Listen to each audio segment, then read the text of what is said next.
بسم اللہ الرحمن الرحیم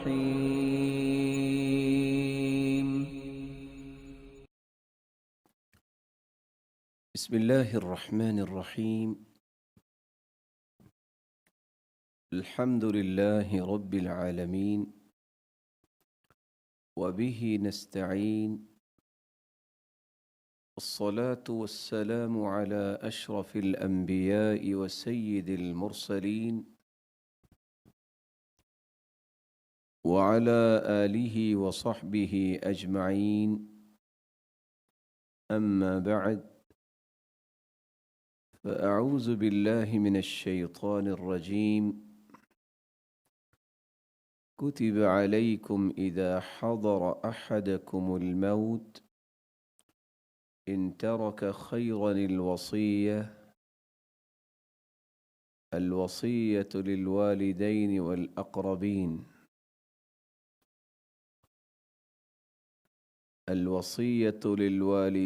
والأقربين بالمعروف حقا على المتقين.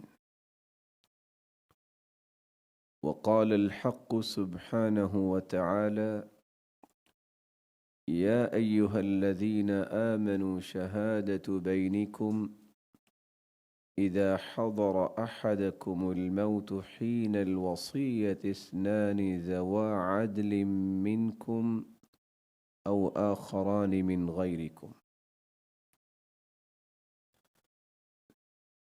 سامعین مکرم، گزشتہ سے پیوستہ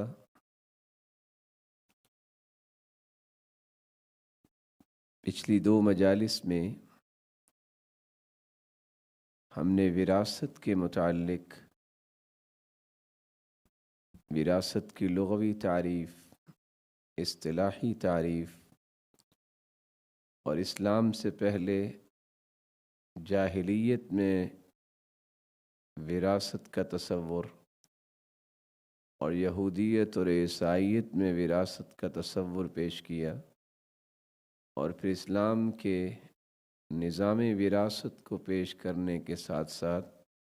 اس کی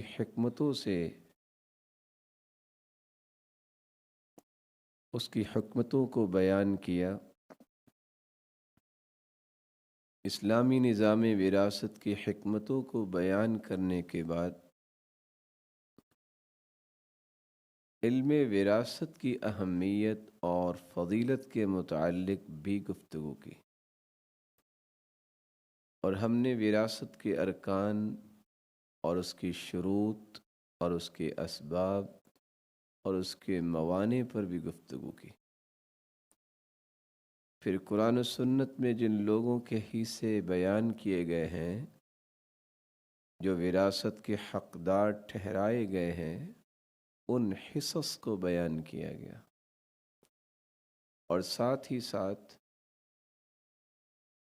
ورثاء کو ان کی وراثت سے محروم کرنے کا جو برا انجام ہے، اس کے بارے میں قرآن و سنت کی رہنمائی پیش کی گئی۔ آج کی مجلس میں ہماری گفتگو کا محور 2 نکات ہوں گے۔ ایک تو پچھلی مجالس میں جو چیز باقی رہ گئی تھی کہ وراثت میں کون کون سی غلطیاں ہوتی ہیں، اور دوسرا نقطہ وصیت اور اس کے احکامات کیا ہیں۔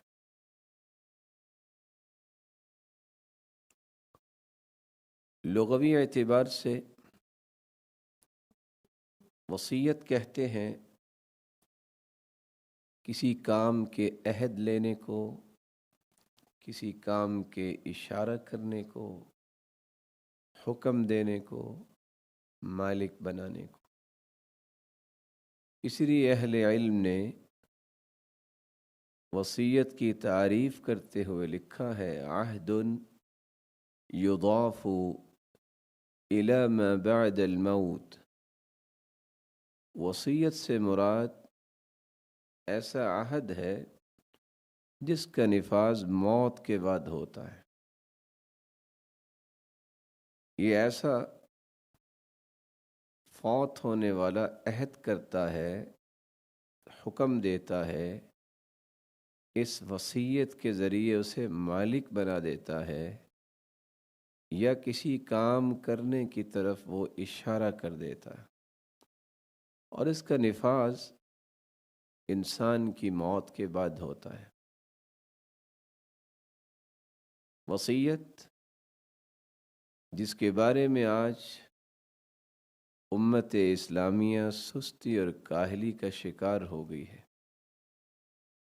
حالانکہ رسول اکرم صلی اللہ علیہ وآلہ وسلم نے اس کی بڑی اہمیت بیان کی ہے۔ صحیح الجامع کی ایک روایت ہے 5614، سیدنا عبداللہ ابن عمر رضی اللہ تعالی عنہ بیان کرتے ہیں، رسول اللہ صلی اللہ علیہ وسلم نے فرمایا، ما حق امرئ مسلم له شيء يريد أن يوصي فيه يبيت ليلتين إلا ووصيته مكتوبة عنده۔ کسی مسلمان کے لیے یہ درست نہیں کہ وہ اپنی کسی چیز میں وصیت کرنا چاہتا ہو، پھر 2 راتیں گزر جائیں اور اس کی وصیت اس کے پاس لکھی ہوئی موجود نہ ہو۔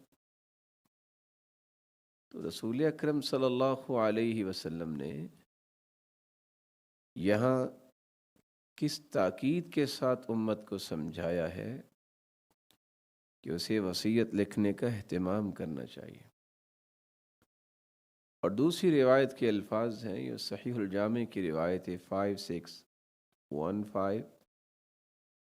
جس میں رسول اکرم صلی اللہ علیہ وسلم نے فرمایا، ما حق امرئ مسلم له شيء يوصي فيه يبيت 3 ليال إلا ووصيته عنده مكتوبة۔ کسی بھی مسلمان کے لیے یہ درست نہیں ہے کہ وہ اپنی کسی چیز میں اگر وصیت کرنا چاہتا ہے اور 3 راتیں گزر جاتی ہیں اور اس کی وصیت اس کے پاس لکھی ہوئی نہیں ہوتی۔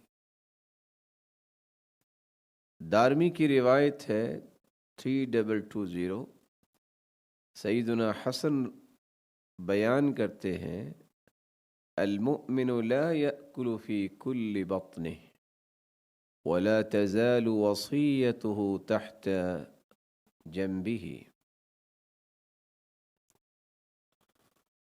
مومن پیٹ بھر کے کھانا نہیں کھاتا اور اس کی وصیت ہمیشہ اس کے پاس ہوتی ہے۔ یعنی جس طرح کھانا پینا ضروری ہے، اس طرح وہ وصیت کا بھی خیال کرتا ہے کہ میں نے وصیت کرنی ہے، اگر اس کے پاس کچھ ہے وصیت کرنے کے لیے۔ جبکہ ضحاک بیان کرتے ہیں، من مات ولم یوصی لذوی قرابته فقد ختم عمله بمعصیہ۔ سنن سعید بن منصور کی روایت ہے، والیوم 1 پیج 136، جو شخص بھی فوت ہو جاتا ہے لیکن وہ اپنے کسی قریبی کے لیے وصیت نہیں کرتا، تو ایسا شخص جو وصیت نہیں کرتا، ایسے شخص کا خاتمہ معصیت پر، نافرمانی پر ہوتا ہے۔ اور ضحاک کی ہی دوسری روایت ہے جس میں اس بات کا تذکرہ ہے، اوصِ لذی قرابتک ممن لا یرثک، اپنے اس قریبی رشتہ دار کے نام کی وصیت کرو جس کا وراثت میں حصہ نہیں ہے۔ ثم دع المال على ما قسمه اللہ علیہ، پھر بقیہ مال کو جو اللہ ذوالجلال نے تقسیم کے اصول بیان کر دیے ہیں اس کی روشنی میں تقسیم کر دو۔ اب یہ 5 روایات وصیت کی اہمیت کو کس انداز سے واضح کر رہی ہیں۔ ان پانچوں روایات کو غور سے دیکھا جائے تو ہمیں وصیت کے فریضے اور اس کی اہمیت سے آگہی ملتی ہے، اور ان پانچوں روایات میں جو مشترک بات ہے کہ وصیت کو ہر مسلمان کے لیے ضروری قرار دیا گیا، یہ ایک اہم عمل سمجھا گیا ہے، خاص طور پر جب اس کے پاس مال ہو، وہ جائیداد کا مالک ہو، تو آپ صلی اللہ علیہ وآلہ وسلم نے رہنمائی دی ہے کہ جس طرح انسان زندگی کے دیگر معمولات پہ بڑی توجہ دیتا ہے، اسے 2 سے 3 راتیں نہیں گزرنی چاہیے، اسے وصیت لکھ دینی چاہیے۔ اس سے یہ ظاہر ہوتا ہے کہ ایک مسلمان کو اس وصیت کے بارے میں جو تیاری کرنی ہے کہ میں نے وصیت کیا کرنی ہے، کس کے نام کی کرنی ہے اور کیسے کرنی ہے، اسے پہلے یہ تو علم ہونا چاہیے کہ 2 اور 3 راتیں نہ گزریں، اس کی وصیت اس کے پاس لکھی ہوئی ہو۔ جس کو علم ہوگا وہی لکھے گا۔ دوسری بات اس میں جو سمجھ میں آتی ہے کہ وصیت میں تاخیر نہ کریں۔ آپ صلی اللہ علیہ وآلہ وسلم نے یہ 2 اور 3 راتوں کا تذکرہ کر کے اس کی اہمیت کو جہاں اجاگر کیا ہے، وہاں تاکید کر کے اس بات میں زور بھی دیا ہے کہ وصیت لکھو۔ اس سے یہ بھی پتہ چلتا ہے کہ انسان کو اپنے معاملات کی ترتیب میں سستی اور غفلت نہیں کرنی چاہیے، خصوصاً جب وہ قریب المرگ ہو، اسے سمجھ آ رہا ہے کہ میری موت قریب ہے۔ ویسے تو یہ اللہ کے علم میں ہوتا ہے کہ کون کس وقت فوت ہوگا، لیکن بیماری ہے، بڑھاپا ہے، تو ایسی کیفیت میں اسے وصیت کے بارے میں سستی نہیں کرنی چاہیے۔ ان روایات کو پڑھنے سے مومن کا کردار بھی سامنے آتا ہے۔ سیدنا حسن کی روایت ہمیں بتاتی ہے کہ جس طرح انسان جسمانی ضرورت کو پورا کرنے کے لیے کھانا کھاتا ہے، ایک اچھا مسلمان اور مومن پیٹ بھر کے کھانا نہیں کھاتا، اس کی وصیت اس کے ساتھ ہوتی ہے۔ اس کا مطلب یہ ہے کہ اس کی آخری خواہشات اور جو معاملات ہیں زندگی کے اور مرنے کے بعد کے معاملات ہیں، اس پر بھی کھانے کی طرح اس کی نظر ہوتی ہے۔ جس طرح کھانا ضروری سمجھتا ہے، وہ اپنے بعد کے معاملات پہ بھی اسی طرح ہی نظر رکھتا ہے۔ موت کے قریب یا موت کے بعد کے مسائل کو نظر انداز نہیں کرتا، فکر مند رہتا ہے، اور یہ فکر مندی اور یہ ذہن سازی اس کے ایمان کی ایک ضرورت ہے۔ یہاں چوتھی بات بھی سمجھ آتی ہے کہ اگر وصیت نہ کی جائے تو پھر کیا ہے؟ ہر شخص کی تمنا ہے کہ اس کا خاتمہ خیر پر ہو، اس کی زندگی میں رشتہ دار پریشان نظر آتے ہیں، وارث تو نہیں بنتے، تو ایسے شخص کو ان کے لیے وصیت کرنی چاہیے کہ میرے مال کا اتنا حصہ ان کو دیا جائے تاکہ ان کی گزران آسان ہو جائے۔ اور پھر جس کے پاس طاقت ہے، جائیداد اور مال ہے، اس مال و زر میں ایسے رشتہ دار کے بارے میں وصیت نہیں کرتا تو یہ کوئی معمولی بات نہیں ہے، یہ سنگین غفلت کی حالت ہے۔ اسلامی تعلیمات سے روگردانی بھی ہوگی، اور حیرانگی کی بات ہے کہ روایت نے یہ لفظ پیش کر دیے کہ اس کا خاتمہ خیر کی بجائے معصیت اور نافرمانی پہ ہوگا۔ پانچویں بات جو ان روایات نے ہمیں بتائی ہے کہ یہ وصیت جو کرنی ہے، یہ ان لوگوں کے لیے نہیں کرنی جو رشتہ دار وارث بن رہے ہیں، کیونکہ وہ تو وراثت کا حصہ لے رہے ہیں۔ وہ تو جائیداد اور مال و زر جب تقسیم ہوگا تو اس میں تو اللہ ذوالجلال نے ان کا حصہ رکھا ہے۔ اسے ایک بات اور بھی سمجھ آئی کہ وصیت کا مقصد صرف مالی فائدہ نہیں ہے، بلکہ اللہ ذوالجلال کی رضا، خوشنودی اور تقرب مقصود ہے، اور پھر دین حنیف کے مطابق مال و دولت کو، جائیداد کو، ترکہ کو تقسیم کرنے کو یقینی بنانے کا حکم ہے کہ جب تقسیم کیا جائے تو اللہ ذوالجلال کے احکامات کی روشنی میں تقسیم کیا جائے، خواہ وہ کسی کا شرعی حصہ اسے دیا جاتا ہے یا جو وارث نہیں بنتا تو اس کو وصیت کے ذریعے کچھ دے دیا جائے۔ اس لیے علماء امت نے وصیت کا حکم بیان کرتے ہوئے لکھا ہے، امام ابن عبد البر فرماتے ہیں، اتفق فقہاء الامصار على ان الوصية مندوب إليها مرغوب فيها وأنها جائزة لمن أوصى في كل مال قل أو كثر ما لم يتجاوز الثلث۔ فقہائے امت کا اس بات پر اتفاق ہے کہ وصیت کرنا مستحب ہے، اس کی ترغیب دی گئی ہے، وصیت کرنا جائز ہے، شرط یہ ہے کہ یہ مال کے 1/3 حصے سے زیادہ نہ ہو۔ مال جتنا بھی اس کے پاس ہے، تھوڑا ہے یا زیادہ ہے،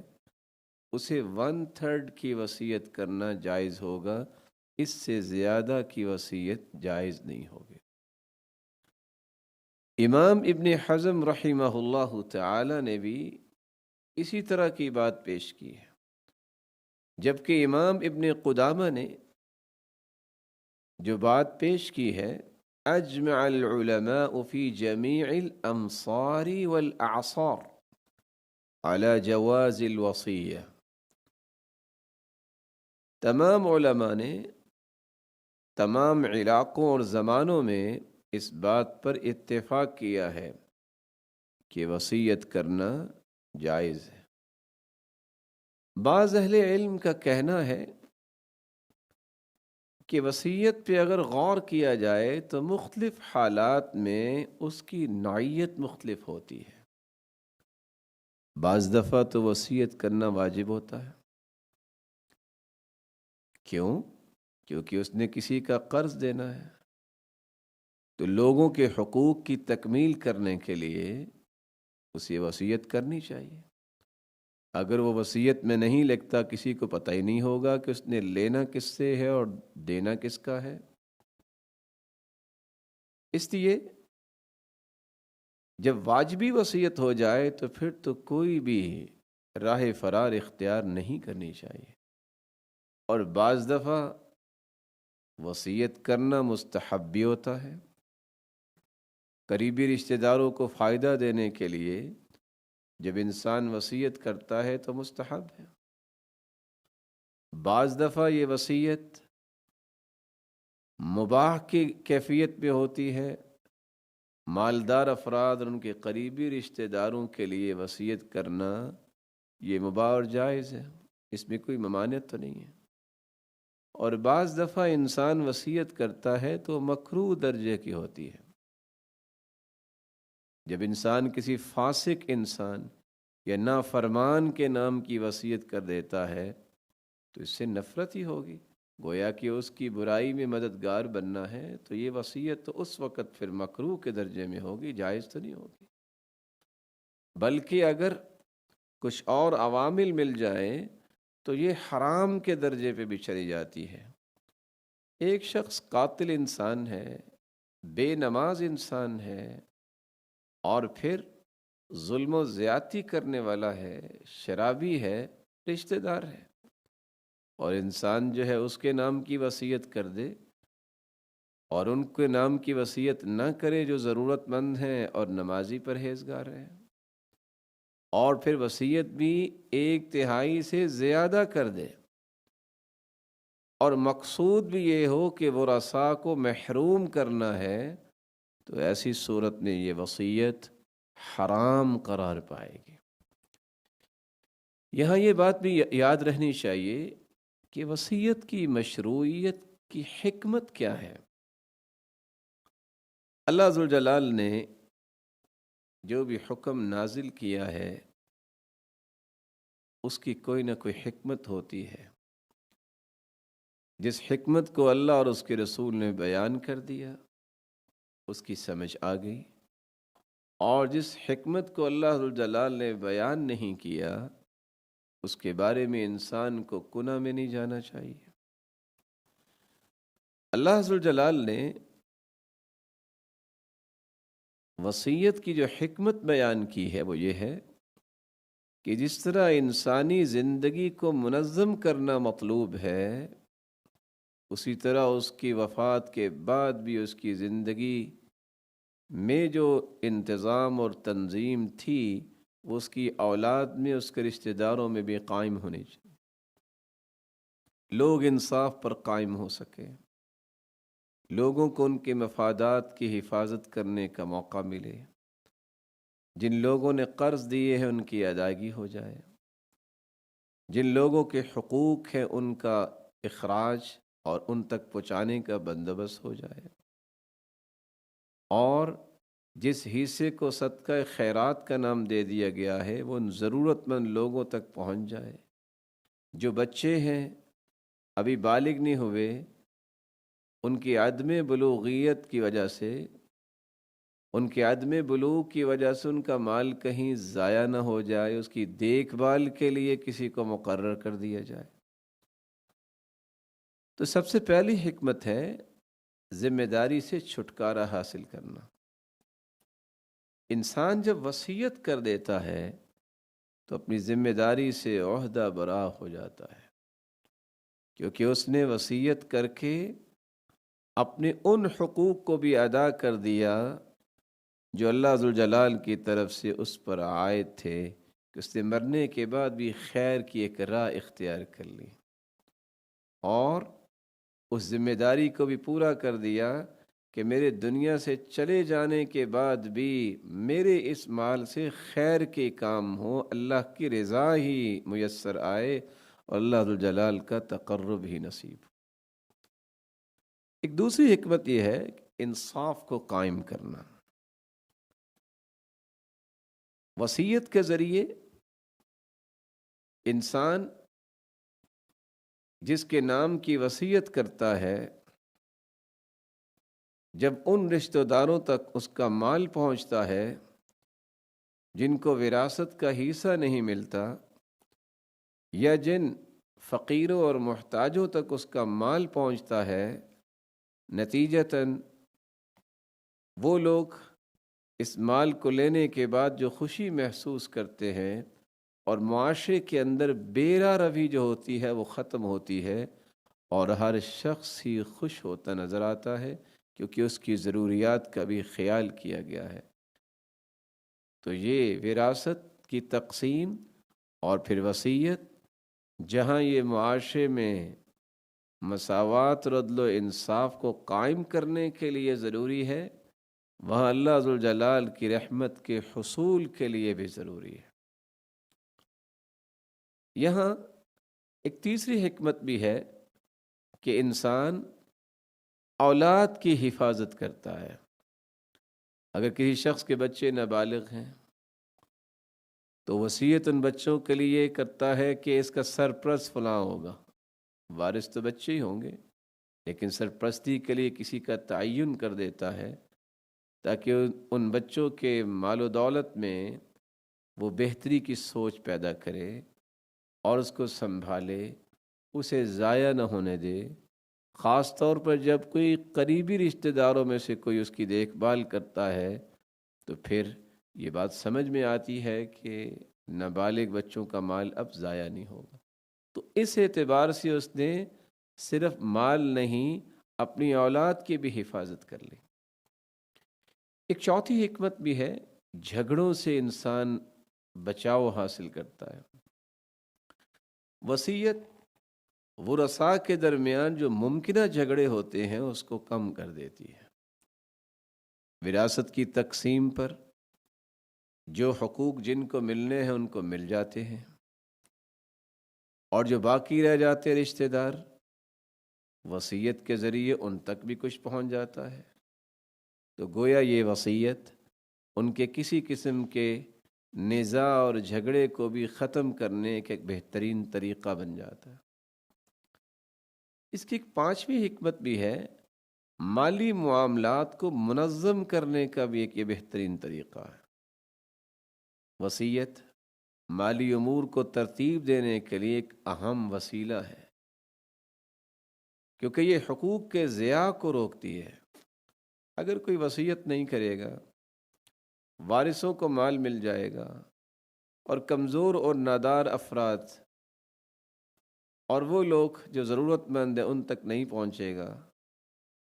تو صرف وہی لوگ ان جائیدادوں پہ قابض ہو جائیں گے جو چند لوگ ہیں۔ نتیجتاً وہ فقیری اور ضرورت معاشرے میں باقی رہے گی، جس سے ان کے مالی معاملات منظم نہیں ہوں گے۔ تو اللہ ذوالجلال نے وصیت کا حکم دے کر معاشرے کی اس بے-راروی اور اس غیر مرتب کیفیت کو مرتب کرنا چاہے، جس کے ذریعے خاندان کے خاندان بڑے ہی منظم اور مرتب طریقے سے اپنے امور کو سنبھالنے لگ جاتے ہیں۔ اب یہاں یہ جاننا بھی ضروری ہے کہ وصیت کی مقدار کتنی ہے۔ سعد ابن ابی وقاص رضی اللہ تعالی عنہ سے مروی ہے، اور یہ صحیح بخاری کی روایت 5253۔ وہ بیان کرتے ہیں، کان النبی صلی اللہ علیہ وسلم یعودنی وانا مریض، رسول اکرم صلی اللہ علیہ وسلم میری تیمارداری کرنے آئے اور میں بیمار تھا۔ یہ مکہ کی بات ہے۔ فقلت، میں نے رسول اللہ صلی اللہ علیہ وسلم سے گزارش کی، لی مال اوصی بمالی کلی، اللہ کے رسول صلی اللہ علیہ وسلم میرے پاس مال ہے، تو کیا میں سارے مال کی وصیت کروں؟ قال لا، نہیں، سارے مال کی وصیت تم نہیں کر سکتے۔ قلت فالشطر، چلو میں آدھے مال کی وصیت کر دوں؟ قال لا، تم آدھے مال کی بھی وصیت نہیں کر سکتے۔ قلت فالثلث، چلو میں ایک تہائی مال کی وصیت کر دوں؟ قال الثلث والثلث کثیر، ہاں تہائی مال، ایک تہائی مال کی وصیت کر سکتے ہیں، اور یہ بھی زیادہ ہے۔ پھر آپ نے اس کی وجہ بیان کی، ان تدع ورثتك اغنیاء خیر من ان تدعهم عالة يتكففون الناس في ایدیہم، تم اپنے وارث کو، تم اپنے ورثاء کو، اپنی اولاد کو اس کیفیت میں چھوڑ کے جاؤ کہ ان کی گزر بسر ہو سکے، یہ زیادہ اچھا ہے کہ تم ایسی کیفیت میں چھوڑ کے جاؤ کہ وہ فقیر ہو جائیں اور لوگوں سے مانگتے پھریں۔ وَمَهْمَا أَنفَقْتَ فَهُوَ لَكَ صَدَقَةٌ، جو بھی تم خرچ کرتے ہو تمہارے لیے صدقہ ہے۔ حَتَّى اللُّقْمَةَ تَرْفَعُهَا فِي فِي امْرَأَتِكَ، یہاں تک کہ ایک لقمہ تم اپنی بیوی کو کھلاتے ہو۔ وَلَعَلَّ اللَّهَ يَرْفَعُكَ يَنْتَفِعُ بِكَ نَاسٌ وَيَضُرُّ بِكَ آخَرُونَ، ہو سکتا ہے کہ اللہ ذوالجلال تمہیں بلند کریں، تمہارے ذریعے لوگوں کو فائدہ پہنچائیں، اور کچھ لوگ تمہارے ذریعے نقصان بھی اٹھائیں۔ تو رسول اکرم صلی اللہ علیہ وآلہ وسلم نے یہاں ایک اصول بیان کر دیا کہ وصیت کی جائے گی ثلث مال کی، اس سے زیادہ وصیت نہیں کی جائے گی۔ اگرچہ بعض لوگوں کا یہ موقف ہے کہ سارے مال کی بھی وصیت کی جا سکتی ہے، اور استدلال کیا لیتے ہیں کہ سیدنا ابوبکر صدیق رضی اللہ تعالیٰ نے گھر کا پورا سامان اللہ کی راہ میں پیش کر دیا، تو وہ وصیت تو نہیں تھی، وہ تو خود سے پیش کر دیا۔ اور یہ بھی تو کوئی حقیقت نہیں کہ صرف ان کے پاس یہی مال تھا اور کوئی مال نہیں تھا، گھر کے سوا کوئی جائیداد نہیں تھی۔ اس لیے اس استدلال کی طرف جانے کی بجائے صحیح بخاری کی اس روایت کی روشنی میں ایک مسلمان کو پابند ہونا چاہیے کہ وہ ثلث مال سے زیادہ کی وصیت نہیں کرے گا۔ امام ابن رشد بیان کرتے ہیں فإن العلماء اتفقوا على أنه لا تجوز الوصية في أكثر من الثلث لمن ترك ورثة۔ علماء کا اتفاق ہے کہ کسی شخص کے لیے جس کے وارث موجود ہیں 1/3 سے زیادہ مال کی وصیت کرنا جائز نہیں ہے، بلکہ امام ابن قدامہ رحمہ اللہ فرماتے ہیں لا يجوز لمن له وارث الوصية بزيادة على الثلث لمنه النبي صلی اللہ علیہ وسلم۔ امام ابن قدامہ بیان کرتے ہیں لا يجوز لمن له وارث الوصية بزيادة على الثلث، جس شخص کا وارث موجود ہے اور وہ وصیت کرنا چاہتا ہے تو اسے ثلث مال سے زیادہ مال کی وصیت کرنا اس کے لیے جائز نہیں ہے۔ لمن ہی النبی صلی اللہ علیہ وسلم سعدا عن ذلك، کیونکہ اللہ کے رسول صلی اللہ علیہ وسلم نے سعد رضی اللہ تعالی عنہ کو اس سے منع کیا۔ فإن فعل وقف الزائد على الثلث على اجازة الورثة، ہاں اگر وارث اس بات پہ راضی ہو جائے تو پھر یہ جائز ہے کہ اس ثلث مال سے بھی زیادہ کی وصیت کر سکتا ہے، لیکن وَإِن رَدُّوهُ بَطَلَ بِغَيْرِ خلاف، لیکن اگر وارث بننے والے اس بات کو جائز نہیں سمجھتے، اس بات پہ اتفاق نہیں کرتے، تو پھر اس کو باطل قرار دیا جائے گا، ثلث مال سے زیادہ کی وصیت پھر درست نہیں ہوگی۔ امام نووی رحمۃ اللہ علیہ فرماتے ہیں اجمع العلماء فی هذه الاسرار على ان اجمع العلماء في هذه الاسرار على ان من له وارث لا تنفذ وصيته بزيادة على الثلث الا باجازته۔ تمام علماء کا اس بات پر اتفاق ہے کہ جس شخص کے وارث موجود ہیں اس کی وصیت 1/3 سے زیادہ نہیں ہو سکتی جب تک کہ ورثاء کی اجازت نہ ہو۔ امام نووی رحمۃ اللہ علیہ نے صحیح مسلم کی شرح میں اس بات کو بیان کیا ہے۔ اب یہاں جب یہ بات سمجھ آ گئی کہ 1/3 مال کی وصیت کی جا سکتی ہے تو پھر یہ جاننا بھی ضروری ہے کہ وصیت کے ارکان کون سے ہیں جس کے ساتھ وصیت مکمل ہوتی ہے۔ وصیت کے بنیادی طور پر 4 ارکان ہیں۔ ایک ہے صیغہ وصیت، وصیت کن الفاظ سے کی جائے گی۔ ایک ہے وصیت کرنے والا، ایک ہے جس کے لیے وصیت کی جاتی ہے، اور ایک وہ چیز ہے جس کی وصیت کی جا رہی ہے کہ یہ فلاں فلاں کو ملے۔ نمبر 1، وصیت کن الفاظ سے مکمل ہوگی؟ ہر وہ لفظ جو وصیت کے معنی کو ظاہر کرتا ہے، ہر وہ جملہ، وہ مخصوص کلام جس سے وصیت کا مفہوم سمجھ میں آتا ہے اور اس پر اعتماد کیا جا سکتا ہے اور عرف عام میں اسے وصیت کا معنی دیا جاتا ہے، ان الفاظ کے ساتھ وصیت معتبر ہوگی، منعقد ہوگی۔ پھر دوسرا رکن ہے وصیت کرنے والا۔ وصیت کرنے والا کون ہو سکتا ہے؟ وصیت کرنے والا عاقل ہونا چاہیے، اپنے ہوش و حواس میں وہ وصیت کر رہا ہو، عقل مند ہو، جس کا دماغی توازن درست نہیں، جو دیوانہ ہے، جو اسی طرح اپنی عقل کھو بیٹھا ہے،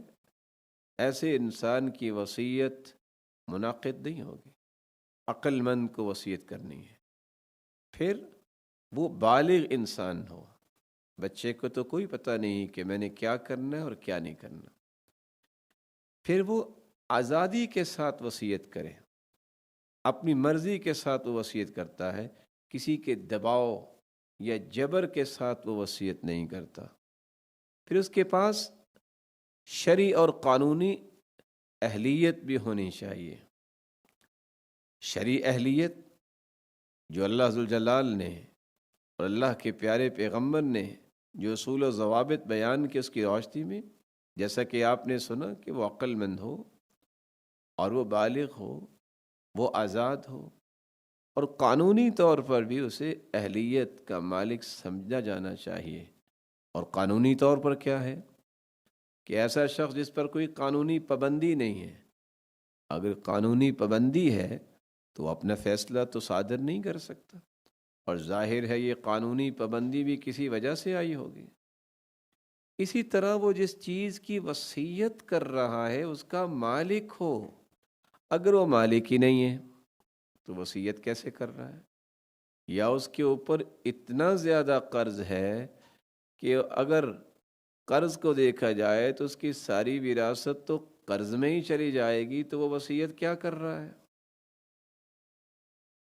اگر قرض کی رقم کا 1/3 حصہ ادا کرنے کے لیے وہ وصیت کرتا ہے تو یہ جائز ہوگا۔ اب ایسا انسان جو مقروض انسان ہے وہ وصیت کیا کرے گا؟ اسے تو چاہیے کہ سب سے پہلے یہ دیکھے کہ میرے قرض کو کیسے اتارا جائے گا۔ رسول اکرم صلی اللہ علیہ وسلم نے کتنی بڑی بات کہہ دی ہے، یغفر للشہید کل شیء الا الدین، شہید کے ہر گناہ کو معاف کر دیا جاتا ہے لیکن قرض کو معاف نہیں کیا جاتا۔ ایک شخص جو وصیت کرنے والا ہے اس پر اتنا بڑا قرض ہے، اتنا بڑا قرض ہے کہ اس کا سارا مال جس کا وہ مالک ہے وہ دے دیا جائے تو قرض نہیں ادا ہو سکتا۔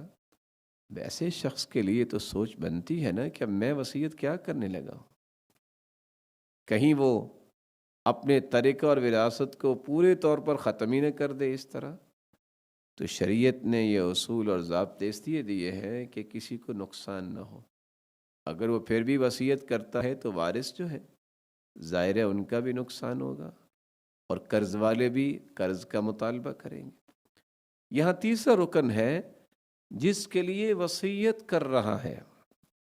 جس کو کہتے ہیں وصیت وصول کرنے والا، موصی لہ، جس کے لیے وصیت کی گئی ہے،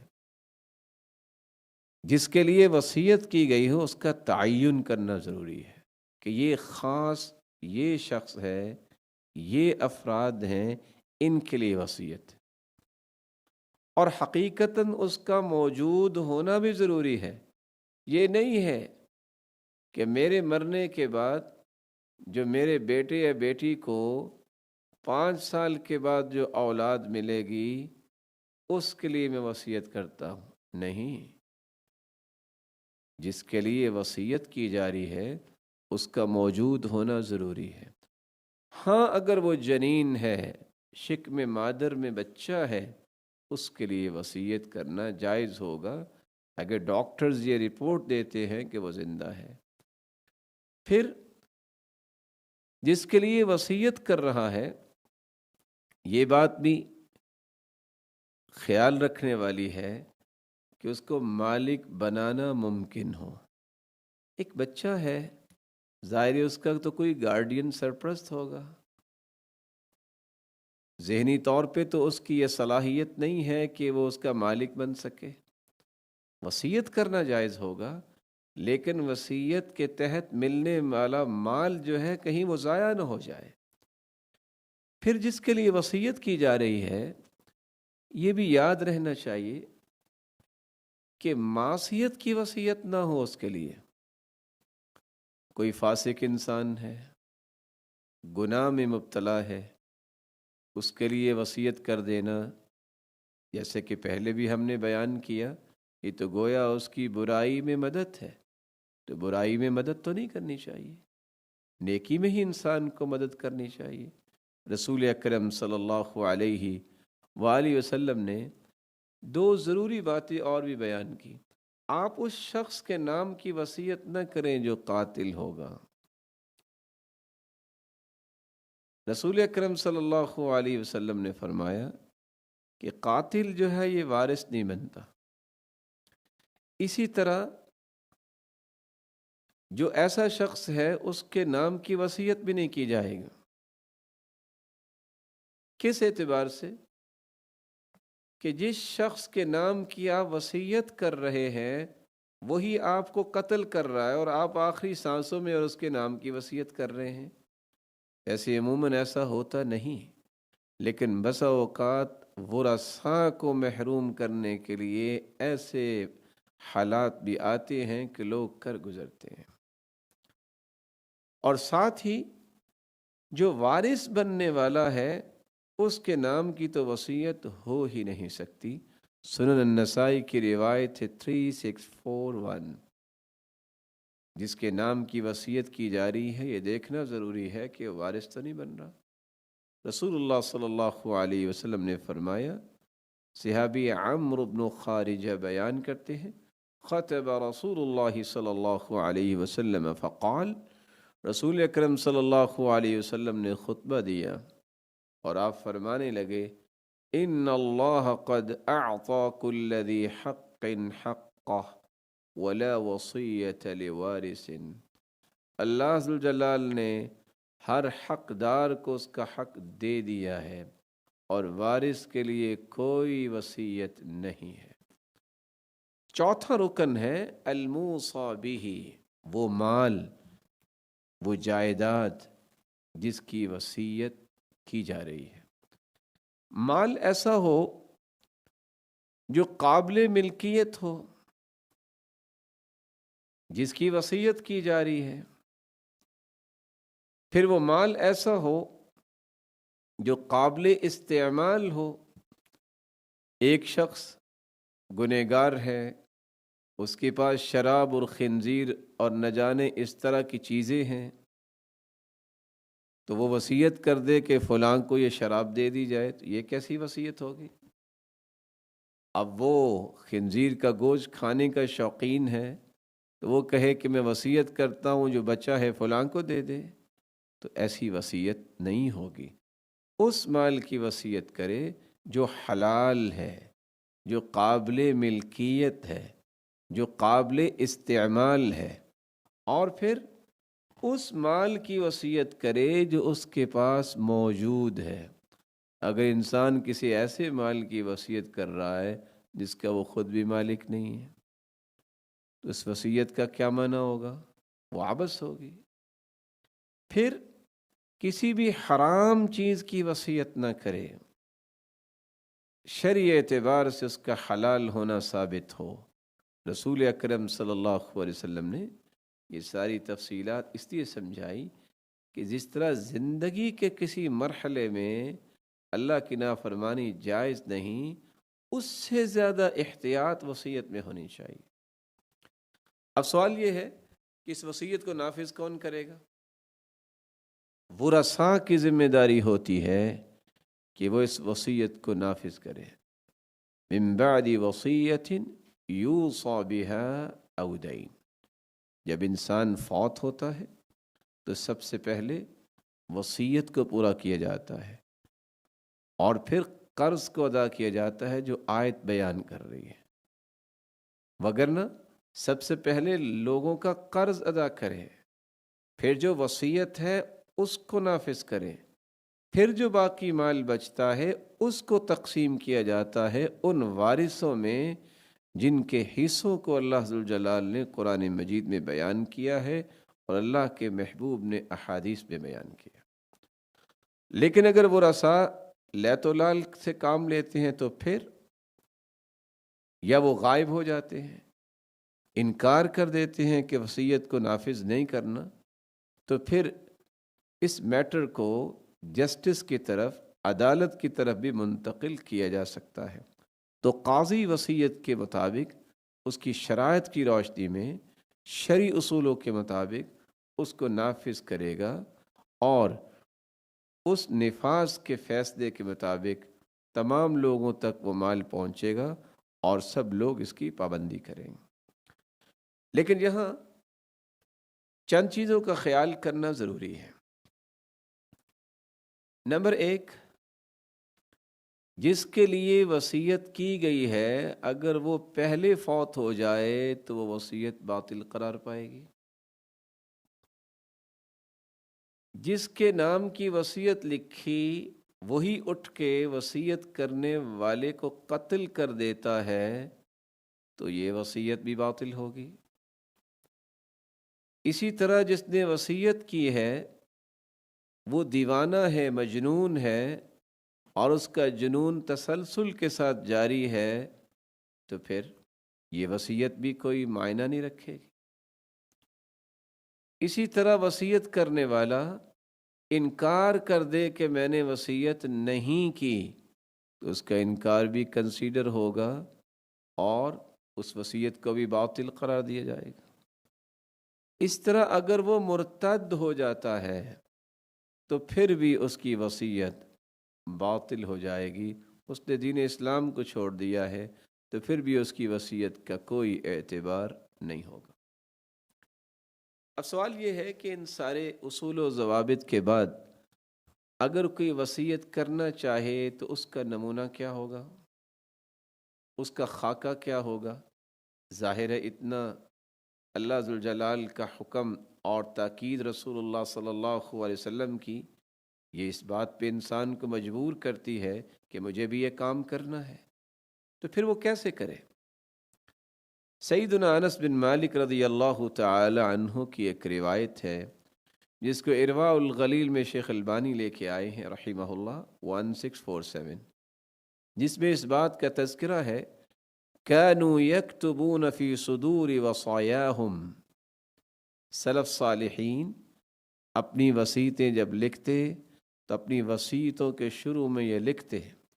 هذا ما اوصى فلان ابن فلان، یہ فلاں بن فلاں کی وصیت ہے، ان یشہد ان لا الہ الا اللہ وحدہ لا شریک لہ، کہ وہ گواہی دیتا ہے کہ اللہ ذوالجلال کے سوا کوئی بھی معبود برحق نہیں، وہ یکتا ہے، اس کا کوئی شریک نہیں، وَأَنَّ مُحَمَّدًا عَبْدُهُ وَرَسُولُهُ،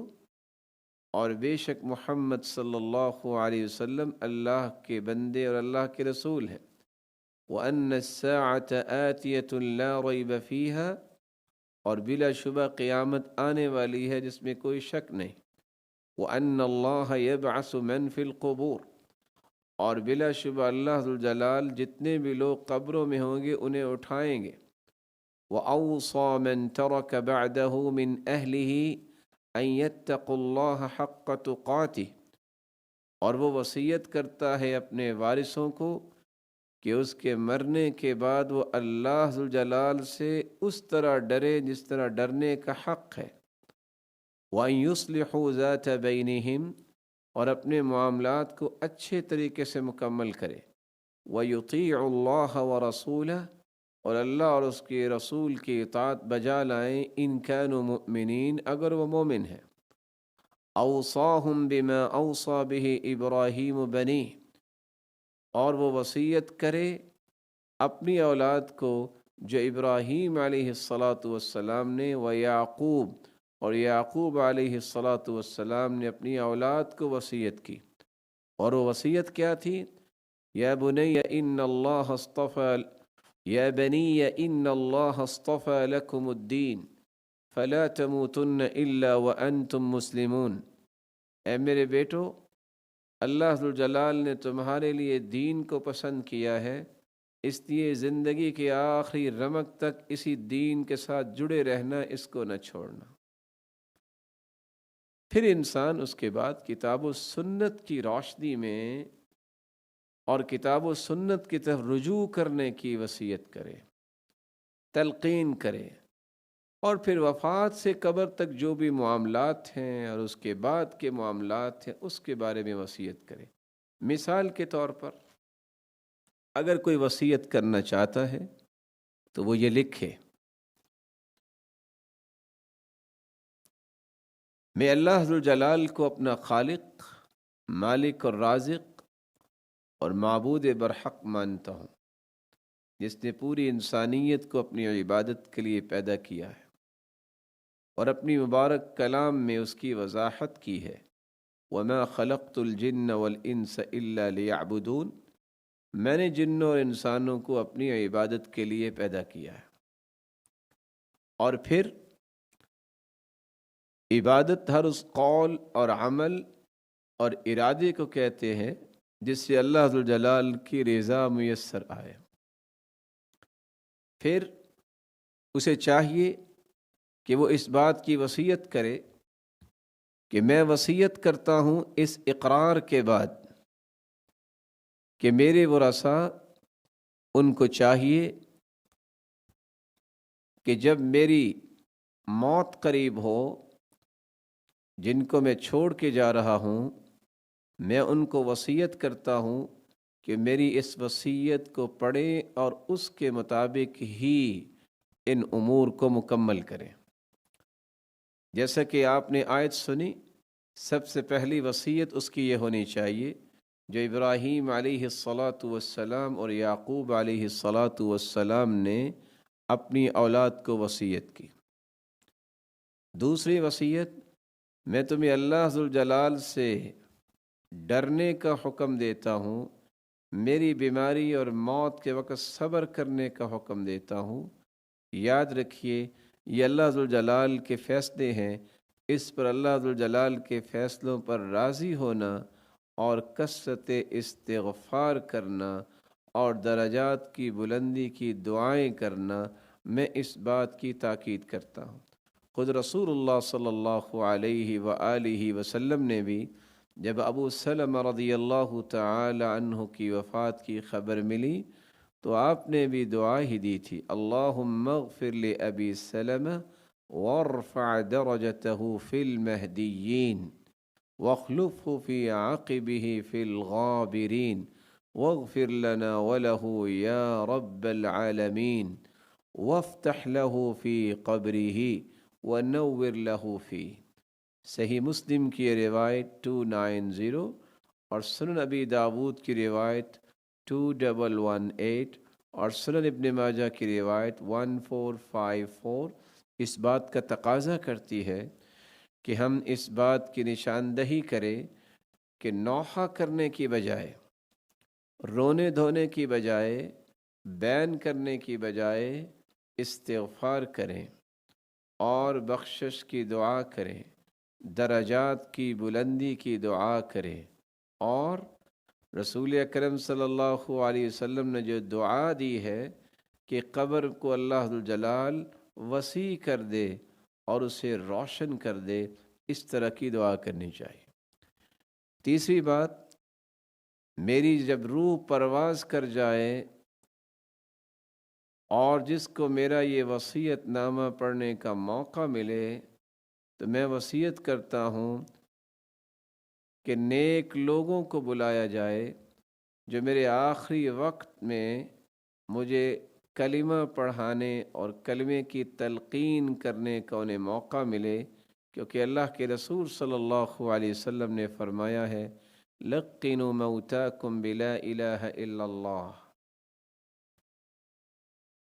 لا الہ الا اللہ کی تلقین کرو جو دنیا سے جانے والے ہیں۔ صحیح مسلم کی روایت ہے 917۔ تو اگر کوئی نیک لوگ ہوں گے تو مجھے تلقین کر پائیں گے،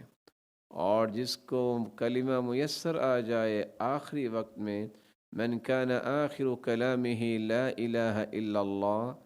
دخل الجنہ، جس کی زبان پہ کلمہ آ گیا آخری وقت میں وہ جنت میں داخل ہوگا۔ میں تمہیں وصیت کرتا ہوں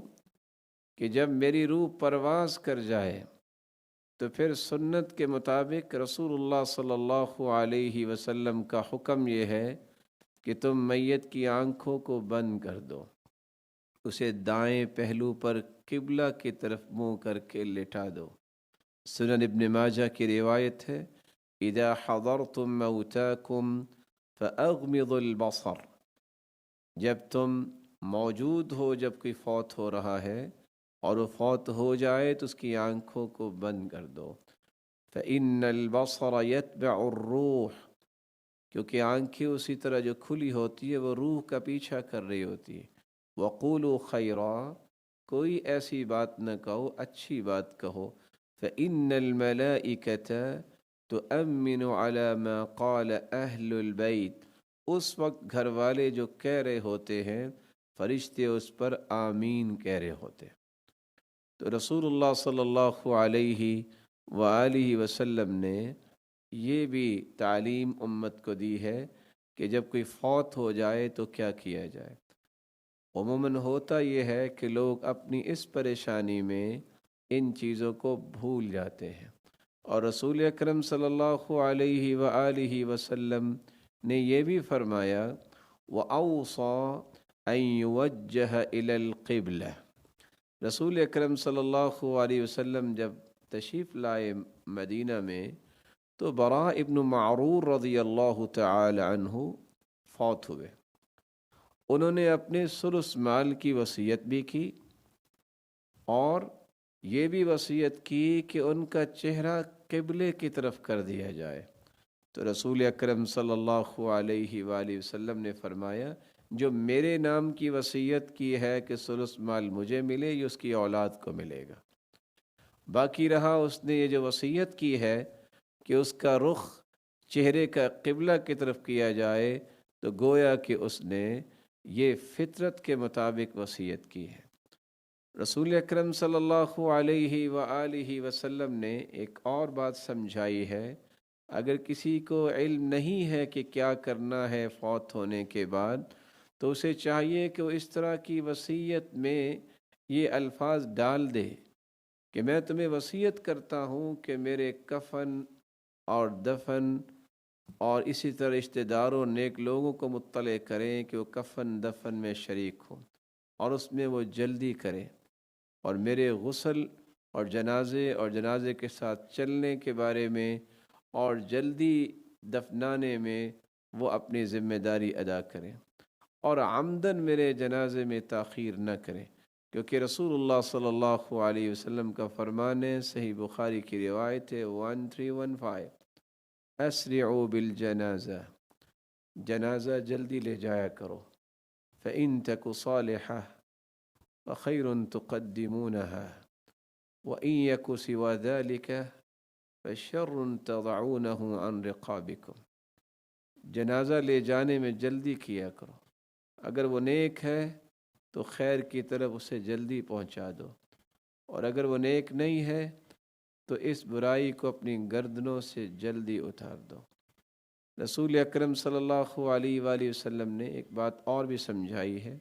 جس کو اپنی وصیت میں شامل کیا جا سکتا ہے۔ اگر کوئی شخص جانتا ہے کہ میرے گھر والے اس کا اہتمام پتہ نہیں کس طرح کریں گے، تو آپ لکھ سکتے ہیں، میں وصیت کرتا ہوں کہ میرے غسل کا کام جو ہے وہ نیک آدمی کرے، معتبر اور امانت دار کی نگرانی میں میرا غسل ہو۔ کیوں؟ کہ اگر کوئی اچھائی اسے نظر آئے تو وہ بتائے، اور اگر کوئی عیب دیکھے تو اسے چھپا لے، کیونکہ رسول اللہ صلی اللہ علیہ وسلم کا فرمان ہے، من غسل میتا فسترہ سترہ اللہ من الذنوب ومن کفنہ کساہ اللہ من السندس، صحیح الجامع کی روایت ہے 6403۔ جو شخص بھی میت کو غسل دیتا ہے اور اس کے عیوب پر پردہ ڈالتا ہے، اللہ ذوالجلال اس کے گناہوں پہ پردہ ڈالیں گے، اور جو شخص کسی کو کفن دیتا ہے، اللہ ذوالجلال قیامت کے دن اسے ریشمی لباس مہیا فرمائیں گے۔ رسول اکرم صلی اللہ علیہ وآلہ وسلم نے حکم دیا ہے کہ تم جب غسل دو تو دائیں جانب سے شروع کرو، 3 مرتبہ غسل دو، نہیں تو 5 مرتبہ غسل دو، اور اگر پھر بھی جسم صاف نہیں ہوتا تو اس سے زیادہ مرتبہ بھی غسل دیا جا سکتا ہے، اور خوشبو کا استعمال کرو۔ رسول اکرم صلی اللہ علیہ وآلہ وسلم نے چونکہ اس بات کے متعلق امت کو سمجھایا ہے کہ 3 چادروں میں مرد کو کفن دینا چاہیے اور عورت کے لیے 5 چادریں ہوتی ہیں۔ رسول اکرم صلی اللہ علیہ وسلم کے اس حدیث کی روشنی میں یہ لکھا جا سکتا ہے کہ بھلے لوگوں کے اپنے اپنے شوق اور ذوق ہیں، لیکن میرا کفن 3 چادروں پر مشتمل ہونا چاہیے، جو میرے جسم کو بھی ڈھانپ لے اور میرے کفن کو دھونی دینی چاہیے اور خوشبو لگانی چاہیے، کیونکہ رسول اللہ صلی اللہ علیہ وسلم کے متعلق صحیح بخاری کی روایت ہے 1264 ان رسول اللہ صلی اللہ علیہ وسلم کفن فی 3 اسواب، رسول اللہ صلی اللہ علیہ وسلم کو 3 چادروں میں آپ کی تکفین کی گئی۔ یمانیہ جو یمن کی چادر تھی، بیض سحولیہ جو سفید رنگ کی چادریں تھی، لیس فیہن قمیص اس میں قمیض نہیں تھی، ولا عمامہ اور نہ ہی اس میں پگڑی تھی۔ یہاں یہ بات بھی واضح رہنی چاہیے کہ انسان کفن کے لیے جو چادریں لے کے آتا ہے، حدیث کے الفاظ ہیں اذا کفن احدکم اخاہ فلیحسن کفنہ، جو بھی کسی کو کفن دیتا ہے اسے عمدہ کفن دینا چاہیے۔ صحیح مسلم کی روایت ہے 943، اسی طرح سنن ابی داود اور سنن النسائی کی بھی روایت ہے۔ رسول اکرم صلی اللہ علیہ وآلہ وسلم نے اپنے صحابہ کا جنازہ مسجد میں پڑھایا۔ آج امت کے بہت سارے افراد مسجد میں جنازہ پڑھنے کو جائز نہیں سمجھتے، نہ جانے کس بات کو وہ سامنے رکھتے ہیں۔ آپ اس بات کو شامل کر سکتے ہیں کہ میری نماز جنازہ کسی فرض نماز کے بعد پڑھنا، اور کوشش کرنا کہ میری نماز جنازہ میں شریک ہونے والے لوگ 3 صفوں سے زائد ہوں۔ رسول اکرم صلی اللہ علیہ وآلہ وسلم نے صحابہ کرام کو یہی فرمایا تھا، من صلی علیہ 3 صفوف فقد اوجب۔ سنن ابی داود کی روایت ہے 3150 کہ جس شخص کی نماز جنازہ پڑھنے والے 3 صفوں سے زیادہ ہوں اور توحید والے ہوں، اللہ ذوالجلال ان کی دعاؤں کو قبول فرماتے ہیں اور فوت ہونے والے کی بخشش فرماتے ہیں۔ رسول اللہ صلی اللہ علیہ وآلہ وسلم نے صحابی کی نماز جنازہ مسجد میں پڑھی، بلکہ 2 بھائی فوت ہوئے اور دونوں کی نماز جنازہ رسول اللہ صلی اللہ علیہ وآلہ وسلم نے مسجد میں ہی پڑھی۔ آپ اپنی وصیت میں اس بات کو شامل کر سکتے ہیں، یہ سہیل بن بیضاء اگر صحابی کی نماز جنازہ مسجد میں پڑھی جا سکتی ہے تو پھر کسی اور کی بھی پڑھی جا سکتی ہے۔ سنن نبی داود کی روایت 3190۔ آپ وصیت میں اس بات کو شامل کر سکتے ہیں لوگوں کے حالات کو دیکھتے ہوئے کہ کہیں آپ کے بعد یہ دین سے ہٹے ہوئے جذبات اور معاملات کی طرف نہ چلے جائیں۔ کان اصحاب النبی یکرہون رفع الصوت عند الجنائز، بیہقی کی روایت ہے، سیدنا قیس بن عباد بیان کرتے ہیں کہ رسول اللہ صلی اللہ علیہ وسلم کے صحابہ جنازوں کے پاس آوازیں بلند کرنے کو ناپسند کیا کرتے تھے، بلکہ رسول اللہ صلی اللہ علیہ وسلم کے صحابی کی روایت صحیح مسلم کی ہے، عمرو بن عاص رضی اللہ تعالی عنہ کی، انہوں نے کہا تھا فَإِذَا أَنَا مِتُّ فَلَا تَصْحَبْنِي نَائِحَةٌ وَلَا نَارٌ، جب میں فوت ہو جاؤں تو میرے ساتھ کسی بھی نوحہ کرنے والی اور اسی طرح آگ لے جانے والے کو ساتھ نہ لیں۔ کوئی نوحہ کرنے والی عورت نہیں ہونی چاہیے اور نہ ہی آگ ساتھ لے کے جائیں۔ رسول اللہ صلی اللہ علیہ وآلہ وسلم نے خصوصاً نوحہ کرنے کے متعلق اور اپنے ہی چہرے کو پیٹنے کے متعلق اور جاہلیت کے بولنے کے متعلق یہ فرمایا تھا، انا بریء ممن